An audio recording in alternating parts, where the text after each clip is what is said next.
우리 하나님을 송축할지어다. 우리 왕을 송축할지어다. 송축해 내 영혼, 송축해 내 영혼, 내 영혼아. 거룩하신 이름, 이전에 없었던 노래로 나 주님을 경배해.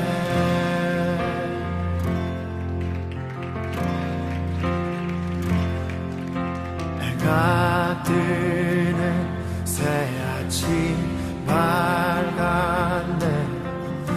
이제 다시 주님 찬양. 무슨 일이나 어떤 일이 내게 놓여도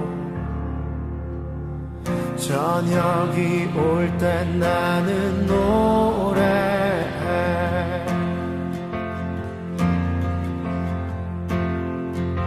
송축해 내 영혼, 내 영혼아. 거룩하신 이름, 이전에 없었던 노래로 나 주님을 경배해. 우리 하나님은 어떠한 분이십니까? 화기를 더디하시는 주, 그의 크신 사랑 넘치네. 주의 선하심 내가 노래하리. 수많은 이유로 난 노래해. 여호와를 송축할지어다 나의 영혼아.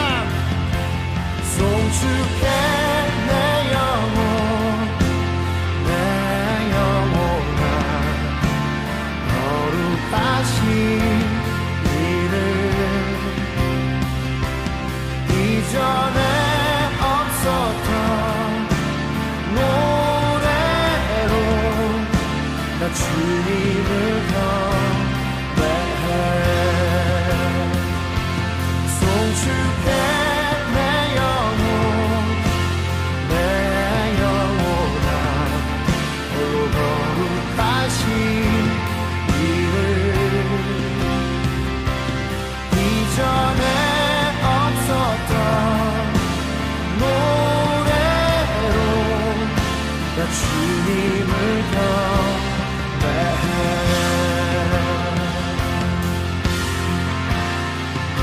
곧 그날에 그날에 나의 힘 다하고 나의 삶의 여정 마칠 때 끝없는 찬양 나 드리리라. 수많은 세월 지나 영원히 곧 그날에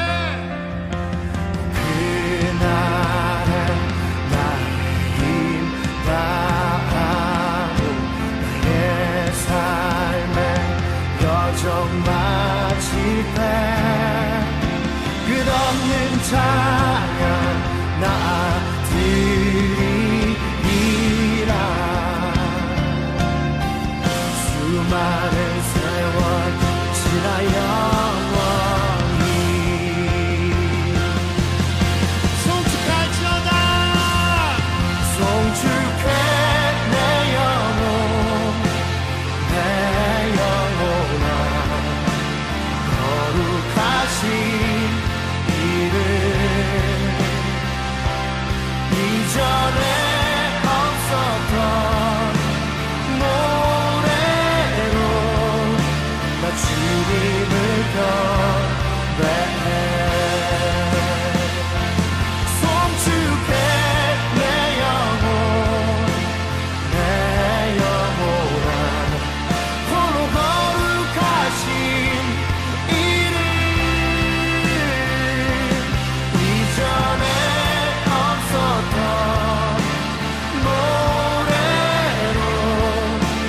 주님을 경배해 송축해 내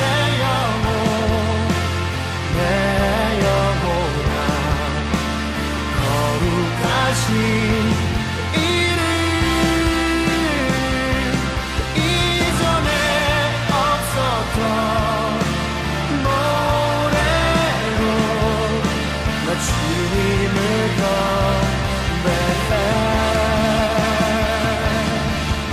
나 주님을 경배해 나 주님을 경배해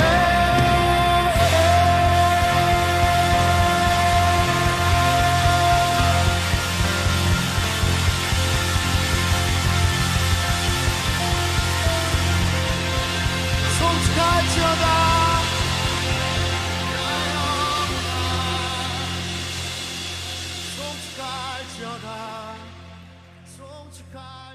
오늘 요한복음 14장 25절부터 31절까지 말씀을 읽었습니다. 요한복음 14장 25절 31절까지 말씀을 읽었는데요. 여러분, 성경에서 굉장히 어렵다, 이런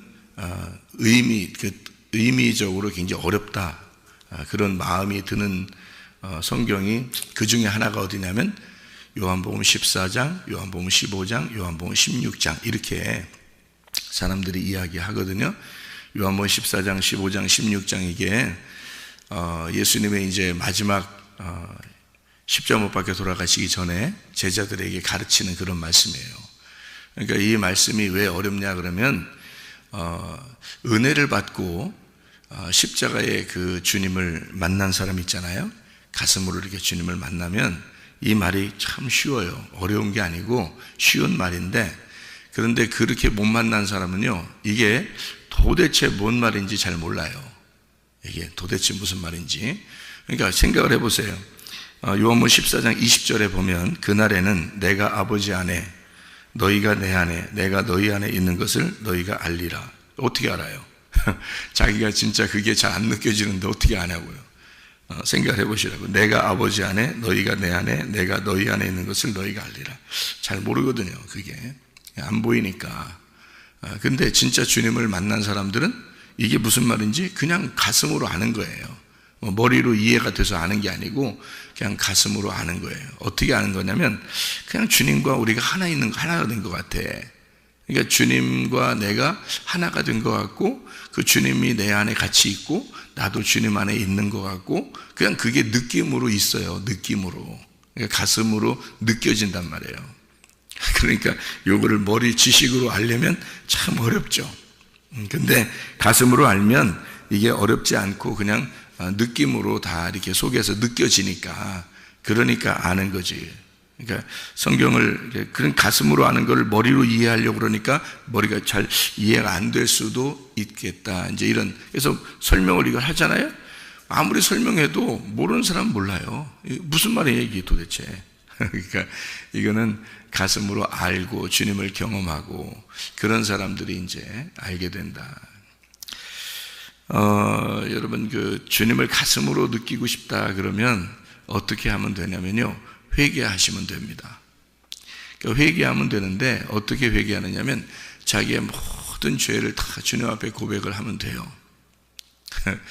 자기의 죄를 다 고백을 하고, 그리고 주님의 뜻대로 내가 평생을 살겠습니다 하고 주님과 약속을 하면 돼요. 그러면 이제 주님께서 우리의 죄를 생각나게 하시고, 그러니까 내가 죄를 고백하는 거 아니고 주님께서 내게 죄를 생각나게 하실 때가 있어요. 그러니까 나는 죄를 다 고백하려고 하는 거지.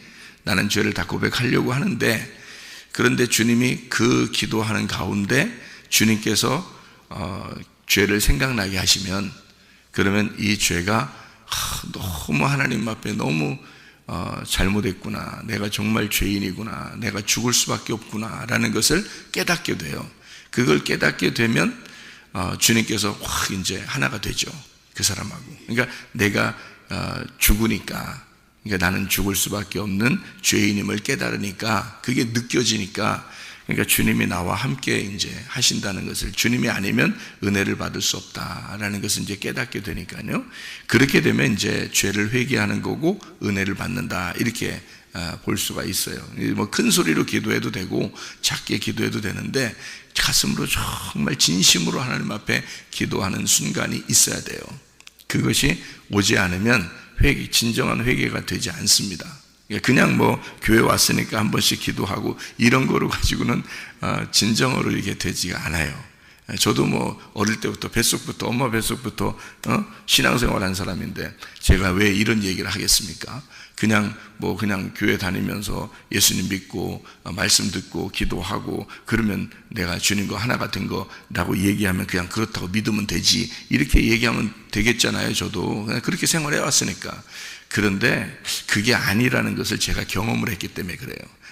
이게 진짜 경험으로 안다는 게 다르구나. 그러니까 머리로 아는 거하고 이게 몸과 마음으로 아는 거하고 다르구나. 그러니까 직접 경험을 해보니까 이게 회개라는 게 그냥 어설프게 회개하는 게 아니라는 것을 깨달았어요.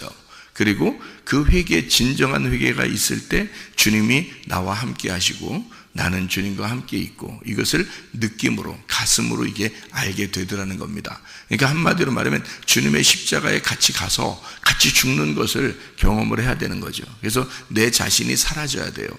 자기가 사라지게 되니까 첫 번째로 내가 누가 뭐 나보고 욕심내지 말라고 안 했는데도 욕심이 안 나고, 누가 나보고 화내지 말라고 안 했는데도 화가 안 나요.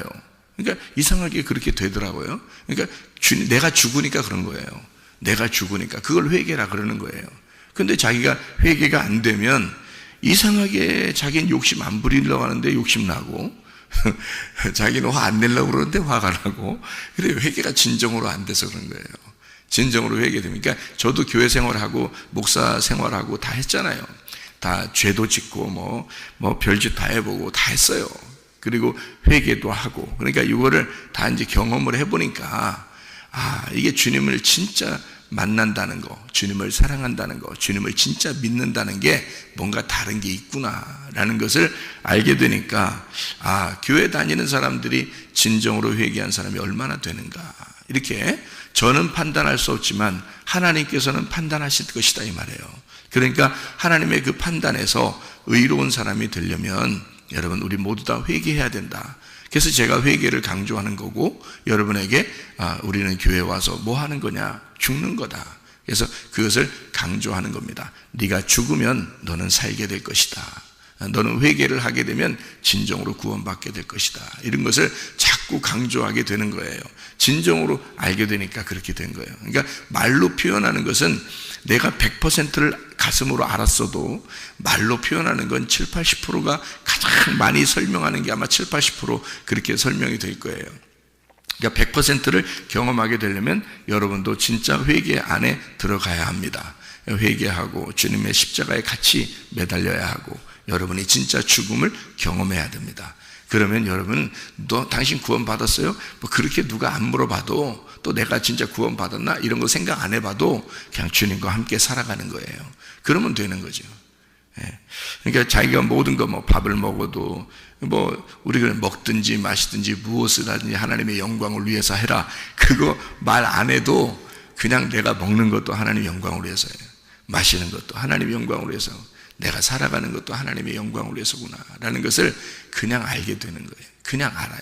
그냥 말해서 아는 게 아니라 그냥 알게 돼. 회개하면 그렇게 되는 거예요. 그러니까 먹어도 마셔도 우리 아이들하고 놀아도 또 성경을 공부하고 봐도 기도해도 예배를 드려도 또 어디에 이렇게 나가도 똑같아요. 하나님의 영광을 위해 살아라라는 게 그냥 그렇게 되는 거지, 이렇게 막 함부로 이렇게 살아갈 수가 없어요. 그래서 주님께서 우리를 통치하시기 때문입니다. 그러니까 성경은 뭐 때문에 쓰여진 책이냐? 하나님의 통치 때문에 쓰여진 책이다. 그러니까 하나님의 통치가 이 성경책인데요, 나를 하나님이 통치하시기 위해서, 그러니까 나를 그 통치에, 하나님의 통치에 나를 이렇게 놓는 거죠. 하나님 나를 다스려 주십시오. 하나님이 나의 왕이 되십시오. 나는 내 왕권을 내려놓겠습니다. 하나님이 나의 왕이 되십시오 하고 나를 내려놓는 거죠. 그것이 하나님의 통치고요, 하나님의 다스림입니다. 그 하나님의 다스림이 하나님의 말씀이에요. 성경을 쓴 목적입니다. 그러니까 성경은 우리에게 내가 너를 다스리겠다, 내가 너를 정복하겠다, 내가 너를 이기고 내가 또 이기려고 하겠다, 그러니 너의 왕권을 내려놓고 나에게 굴복해라. 이게 성경입니다. 그 주님께서 우리에게 그렇게 말씀하시는 거죠. 급기야는 어떻게 하냐면 우리 속에 들어와서 나의 주인 되겠다는 겁니다. 우리 속에 들어와서 나의 주인 되겠다. 그러니까 이렇게 하는 거죠.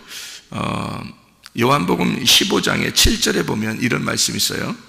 너희가 내 안에 거하고 내 말이 너희 안에 거하면 무엇이든지 원하는 대로 구하라, 그리하면 이루리라 이랬거든요. 그러니까 무엇인지 원하는 대로 구하라, 그리하면 이루리라, 거기 말에 집중하지 말아야겠죠. 그거는 그냥 이루어진다고, 그냥 그건 이루어지는데 그 앞에 말에 집중해야 돼요. 그 앞에 말을 뭐라고 돼 있어요? 너희가 내 안에 거하고가 먼저예요. 그죠?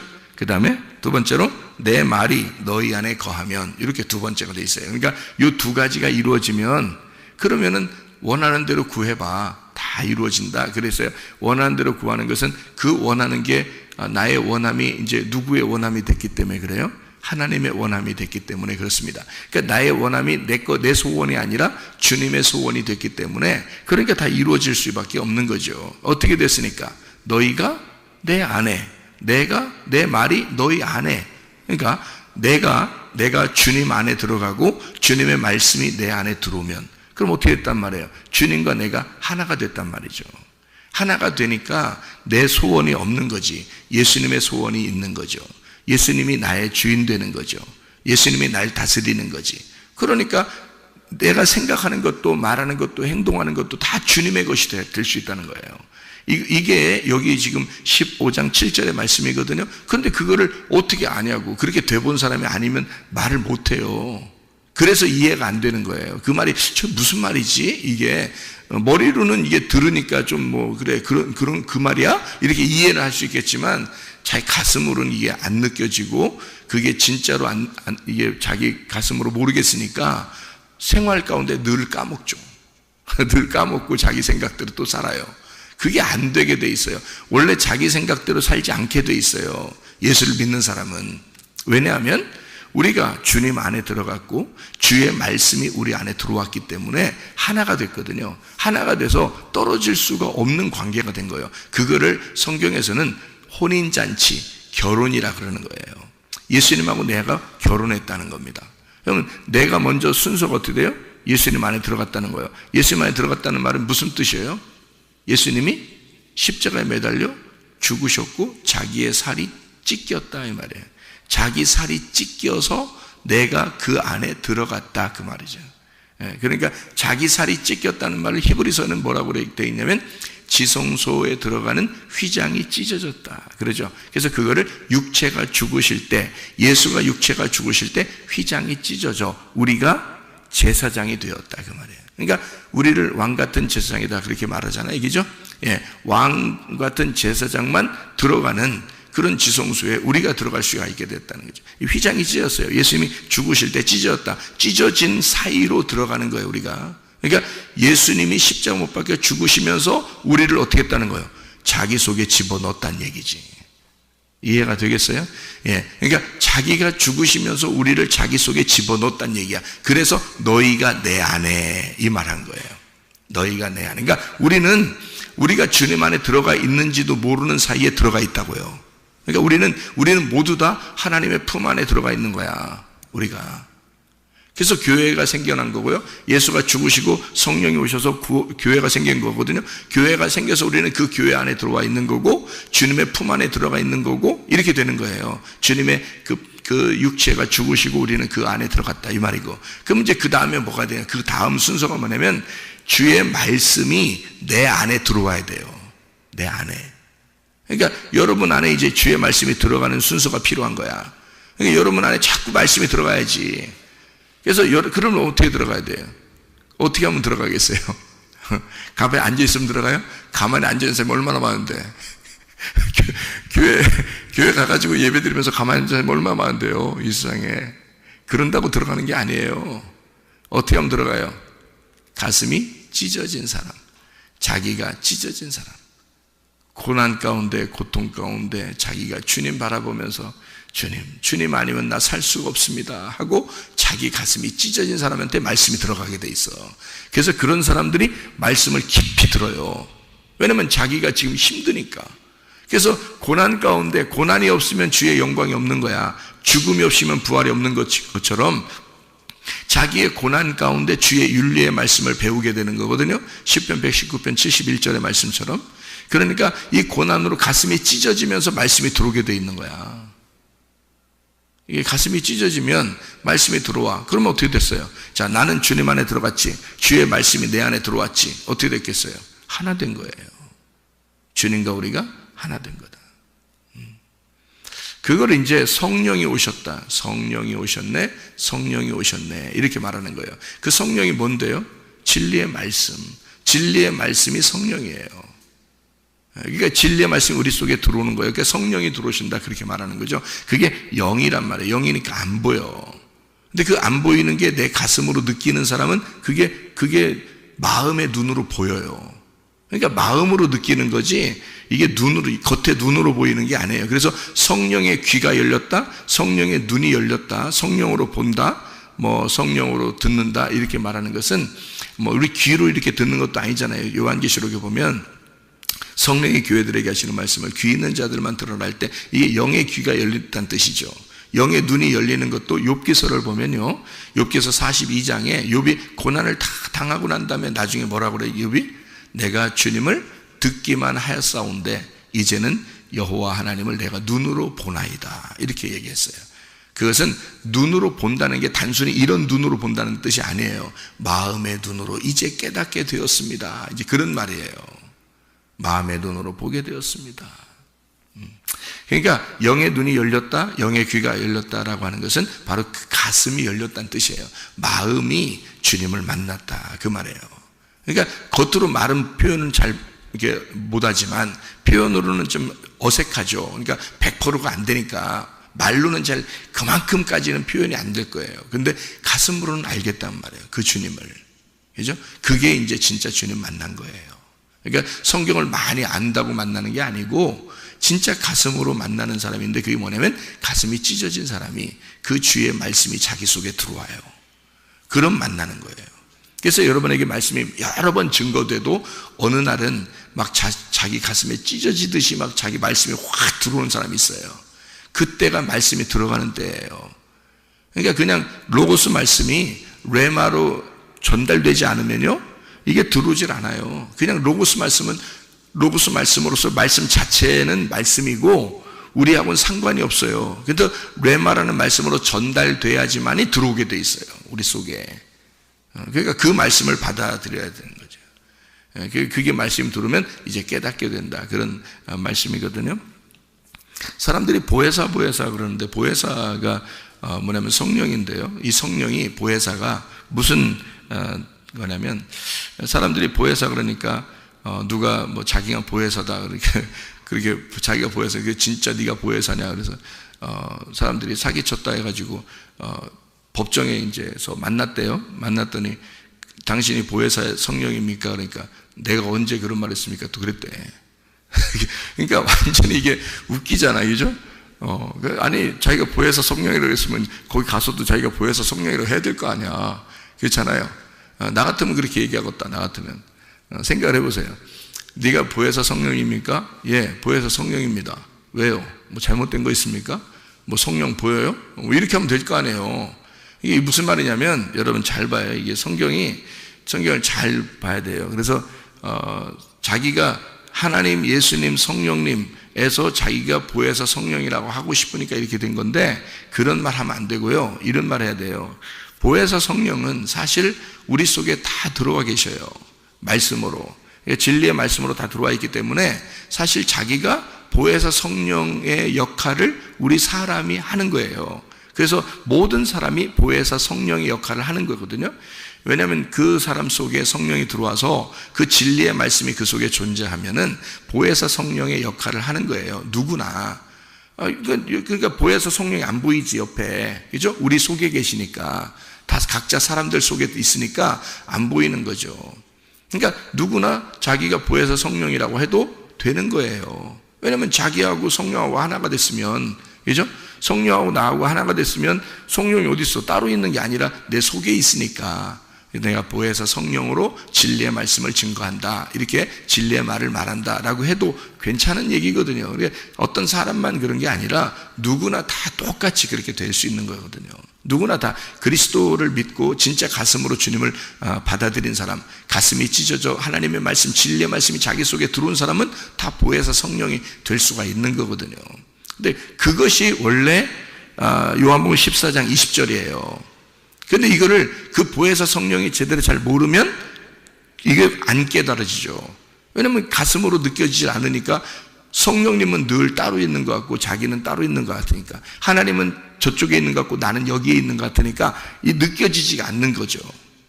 근데 생각해 보면 그날이 어느 날이냐면 부활의 날이에요. 주님의 부활의 날에는 내가 아버지 안에, 너희가 내 안에, 내가 너희 안에 있는 것을 너희가 알리라. 어떻게 알아요? 성령님이 가르쳐 준다고 했잖아요. 성령이. 그러니까 요한복음 15장 26절에도요 뭐라고 되어 있냐면 이렇게 되어 있습니다. 내가 아버지께로부터 너희에게 보낼 보혜사 곧 아버지께로부터 나오시는 진리의 성령이 오실 때에 그가 나를 증언하실 것이요, 이렇게 되어 있잖아요. 그러니까 보혜사 성령이 오시면, 그 보혜사라는 게 어떤 단어인지를 여러분이 이제 우리 교회에서 배웠기 때문에 아시죠? 그러니까 이 보혜사라는 단어가 파라클레토스라는 단어예요. 헬라어로 파라클레토스라는 단어인데, 이 파라클레토스라는 것은 파라라는 말하고 클레토스라고 하는 말의 합성어예요. 이게요. 그래서 이게 중보자, 위로자, 변호사라는 말인데요. 클래시스, 이게 애원하다라는 말이 있고요. 파라케이마이, 가까이 있다, 바로 옆에 있다라는 말이 되고요. 파라칼립토, 옆에서 덮어준다, 감추어준다는 말이 있고요. 그리고 파라칼레오, 가까이서 부른다, 초청한다, 같이 예배한다, 뭐 이런 얘기가 있어요. 이게 파라클레토스에서 나오는 이게 파생어거든요. 그럼 이 파라클레토스라는 것은 옆에 있는 거예요. 옆에서 나와 함께 예배하는 거예요. 그게 파라클레토스라는 거거든요. 그게 보혜사라는 거예요. 그러니까 예수님을 우리가 저쪽에 모셔놓고 우리가 예배드리는, 예수님, 하나님 이러면서 부르는 예배가 아니라 내 옆에서 같이 있는 예배. 그러니까 하나님이 나한테 들어와 가지고 같이 보혜사로서 나와 함께 예배하는 그 예배자를 파라클레토스라고 그래요. 이게 보혜사라는 단어입니다. 그러니까 성령님이 우리 속에 들어와 진리의 말씀이 우리 속에 들어오면 그게 같이 성령 보혜사가 되는 거예요. 예를 들어 이런 거죠. 보혜사라는 건 옆에서 돕는 자거든요. 옆에서 돕는 사람이 집에 가면 누구 있어요? 옆에서 돕는 사람이. 남편에게는 아내가 있고요, 아내에게는 남편이 있습니다. 그게 파라클레토스예요, 서로가. 그래서 창세기에는 아담이 혼자 외로워하니까 하나님께서 아담의 갈비뼈에서 사람 하나를 만들어요. 왜 만들었다고 그래요? 자기가 돕는 배필을 만들어 주겠다 이러잖아요. 그 돕는 배필이라고 하는 게 아담의 가슴에서 나온 거란 말이에요. 이 아담의 그 옆구리에서 나온 여자, 그 돕는 배필이라고 그러는데, 그 돕는 배필이라고 하는 그 돕는 배필이 여자가 아니라 남자예요. 희한하죠, 그죠? 그러니까 이게 성 구분이 있단 말이에요. 여성, 남성, 이래 글씨에는 그런 게 있는데 여기에 남성이란 말이에요. 그 돕는 배필이. 그러니까 아담에게 돕는 배필이 또 남자가 나왔다? 이상하잖아요. 그게 이제 여러분 또 야, 성경이 어떻게 또 그렇게 돼 있냐 이렇게 말하지 말고, 이게 무슨 말이냐면 아담이 남자니까 아담에게서 나온 사람이 꼭 여자가 돼야 되는 법이 없죠. 생각을 해보면, 그죠? 여자란 말이에요. 여자인데 그 여자라고 부른 거지, 여자라고, 이게 남자가 이슈거든요. 히브리어로 이슈라고 그래요. 그러면 여기서 나온 여자를 이슈아라고 그럽니다. 그러니까 이슈에서 나왔기 때문에 이슈아라고 부른 거예요. 그러니까 남자에게서 나왔으니 여자로 부르리라 이렇게 말한 거지, 사실은 아담에게서 나온 하와는 또 다른 아담이지. 생각해 보세요. 아담에게서 나왔으니까 아담에게서 나온 아담이죠. 그죠? 그러니까 이게 서로 돕는 관계를 만들어내려고 돕는 배필이라 그런 거예요. 무슨 말인지 알겠어요? 그러니까 하와가 선악과 먹으면 누가 먹었다고요? 아담도 같이 먹은 거라니까. 이게 그래서 아담이 하와가 선악과 먹은 거 알고 자기도 먹은 거예요. 이게 왜 그러냐면 이게 하와나 아담이나 같은 거니까. 여러분 부부를 뭐라 그래? 다 같다 그러면서 자기들끼리 부부 그러면 자기들끼리 하나라며, 그죠? 남편과 아내가 둘이 만나가지고 우린 둘이에요 이렇게 말하는 사람 없더라고. 우린 하나예요 그러죠. 다 우리 둘이에요. 난 저 사람하고 상관없어요. 이런 사람은 싸울 때나 한 번씩 그렇게 얘기하는 거지, 그렇지 않으면 다 우린 하나예요 이렇게 말하잖아요. 부부가 그래 서로 다르게 만났는데도 둘이 부부라 그래요. 하나라고 그러잖아요. 근데 하물며 아담에게서 나온 하와하고 하와와 아담은 진짜 하나죠. 진짜 하나, 그죠?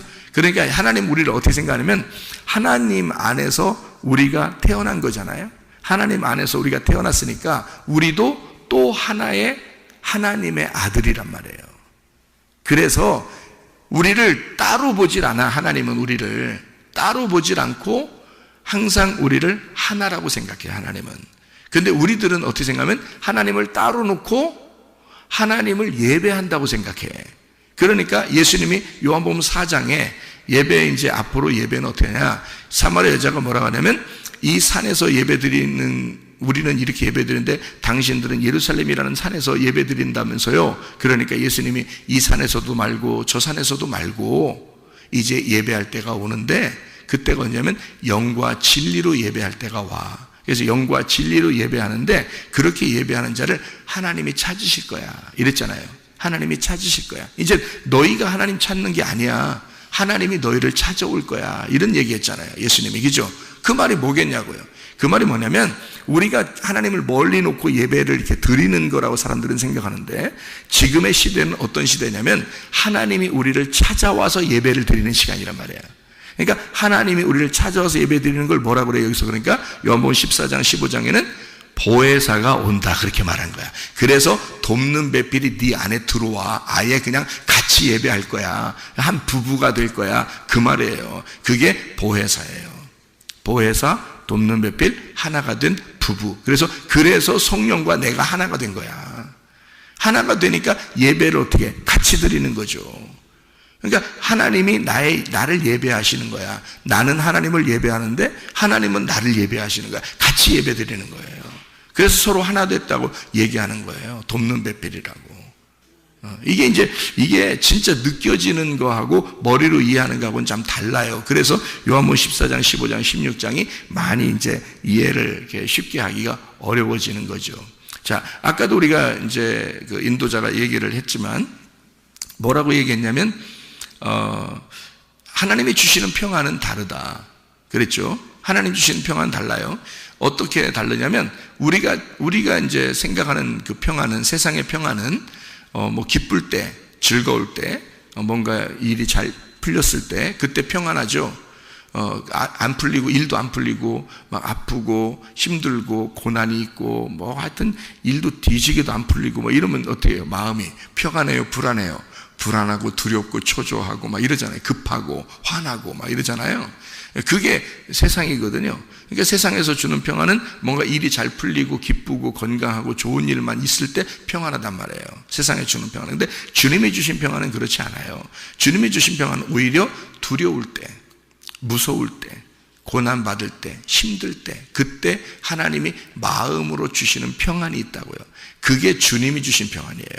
사람들이 주는 게 아니잖아요, 그게. 그렇죠? 그래서 제자들이 사람들을 피해서 모여가지고요, 자기들끼리 무서워서 두려워 떨고 있을 때 예수님 부활해가지고 나왔잖아요. 부활해 와가지고 제자들한테 뭐라 그래요? 평강이 있을지어다 그러잖아요. 그게 주님이 주시는 평안이란 말이에요.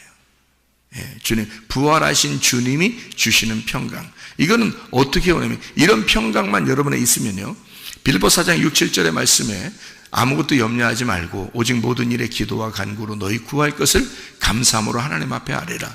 그래야 모든 지각에 뛰어나는 평강이 그리스도 예수 안에서 너희 마음과 생각을 지켜줄 것이다 그러잖아요. 그리스도 예수의 평안이 너희 마음과 생각을 지켜준대요. 그게 진짜 그리스도의 평안이겠죠, 그죠? 이런 평안이 오면은 어때요, 사람이? 병이 있는 사람도 치료받습니다. 그렇겠죠? 가정에 문제가 있는 사람도 해결됩니다. 사업에 문제가 있는 사람도 그냥 해결됩니다. 뭐가 오면요? 그리스도의 평강이 자기 속에 들어와서 마음과 생각이 지켜지면, 그러면 선택하는 데 있어서도요, 딱 선택하면 하나님의 뜻이 돼요. 그게. 그러니까 그런 평안이 온 상태에서, 그러니까 여러분 기도하다가 그런 평안이 오게 됐다. 그러면 내 기도에 하나님이 응답하셨다고 믿으면 됩니다. 그 정도로 마음의 평안이, 내 평안이 세상의 평안이 아니라 그리스도의 평안이라는 게 있어요. 그게 전혀 세상적으로 보면 평안할 수 없는 상황인데 마음의 평안이 확 와요. 그리고 마음의 생각과 마음을 막 지켜주셔요. 그러면 이게 평강이고 하나님의 응답이거든요. 그럼 그 평안은 어떻게 오느냐? 제가 여러분한테 그 평안이 오는 방법을 설명해 드릴게요. 뭐가 오면은 그 평안이 오냐면, 믿음이 오면 그 평안이 와요. 믿음이 오면. 사람이 왜 불안하고 왜 초조하고 두렵고 막 짜증나고 그러죠? 믿음이 안 생겨서 그런 거예요. 하나님이 그만큼 해줄 것 같은 느낌이 안 들어. 그래서 그런 게 오거든요. 불안하고 짜증나고 두렵고, 그죠? 근데 믿음이 확 와버리면요, 믿음이 와버리면 이상하게 마음의 평강이 오고 뭔가 될 것 같고 막 이래요. 그게 믿음이 와야 이게 평강이 오는 거거든요. 순서가 그래요. 그러니까 믿음이 오면 평강이 온다. 그러면 그 믿음은 어떻게 와요? 로마서 10장 17절의 말씀 보니까 말씀을 들음으로 와요.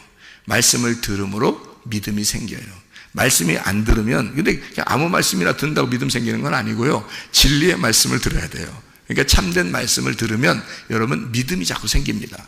믿음이요. 그러니까 믿음은 하루아침에 생기는 게 아니에요. 자꾸 말씀이 들어오면서 생기는 거예요. 말씀이요, 자꾸 들어와요. 그러면서 믿음이 생기기 시작해요. 그럼 믿음이 생기면 그 다음에 평강이 오게 되는 거거든요. 그럼 그 말씀이 뭐예요? 말씀이 요한복음 6장 63절에 말씀은 곧 영이요 생명이라고 그러잖아요. 그러면 말씀이 곧 영이요 생명이니까 마치 뭐와 같으냐면 생기와 같은 거예요.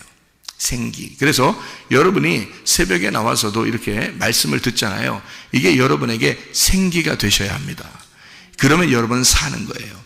자, 보세요. 우리는 다 흙덩어리로 태어났어요. 만들어졌어요. 흙덩어리로. 근데 거기에다, 그 코에다 뭘 집어넣어야 돼요? 생기를 집어넣으면 살아나요. 그렇겠죠? 그 생기가 뭐예요? 말씀이에요. 그래서요, 죽었던 너희가, 자, 흙덩어리인 너희가 생기가 불어넣으면 네가 일어나리라, 살아나리라. 마찬가지로요, 죽었던 너희가 하나님 말씀을 들을 때가 오나니 곧 이때라. 하나님 말씀을 들으면 너는 살아나리라 그러잖아요.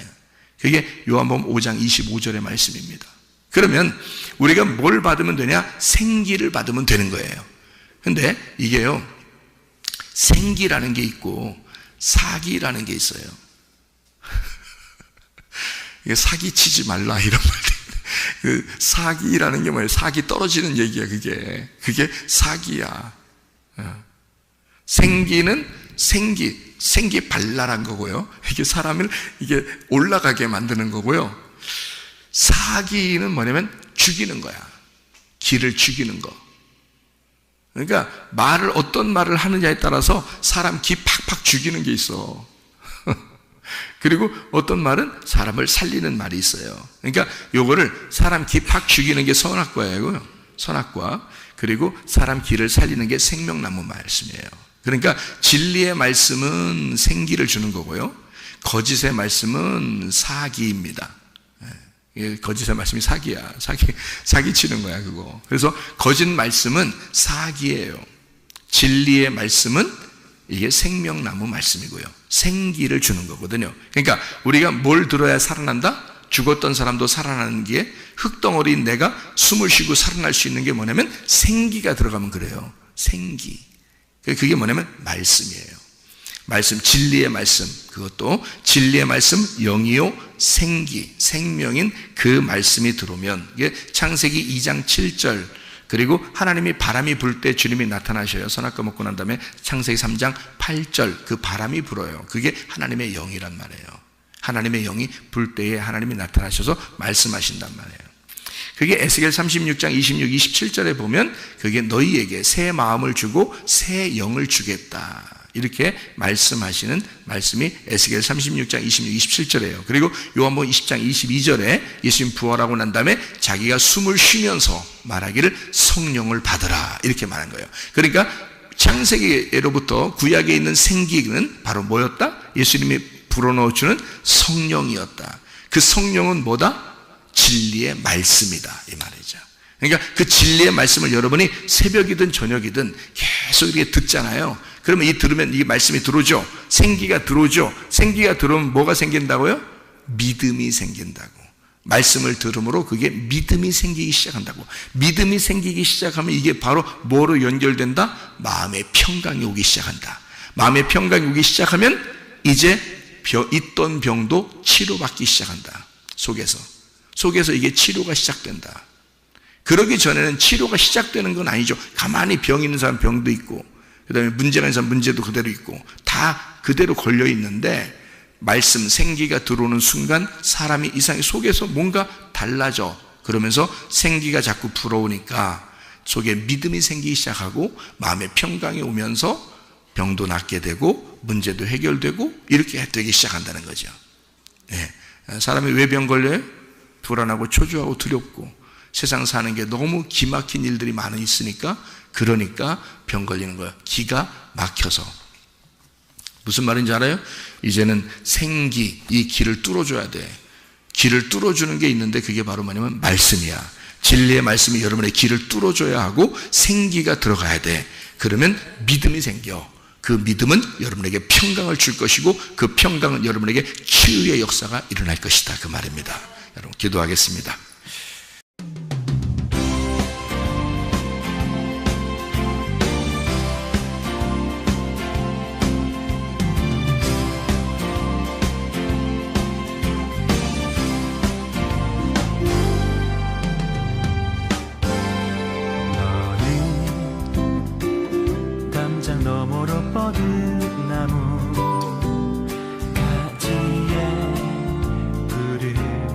열매처럼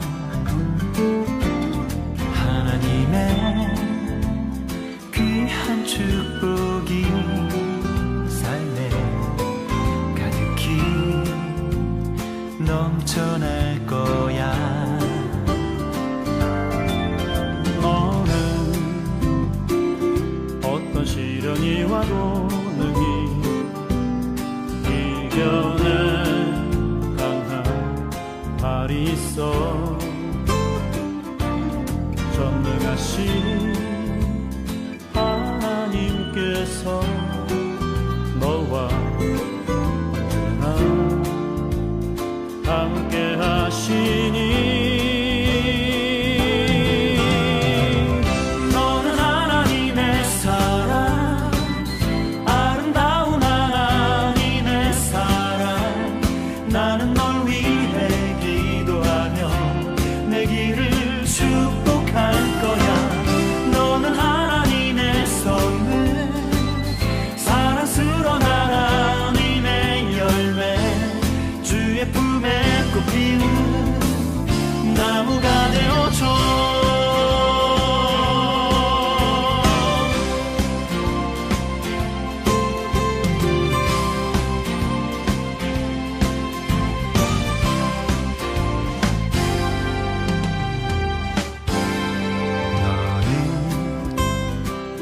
담장 너머로 뻗은 나무 가지에 푸른 열매처럼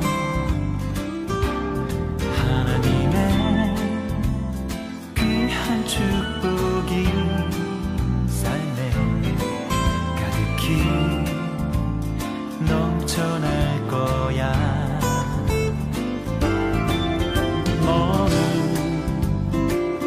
어떤 시련이 와도 능히 이겨내 강한 발이 있어.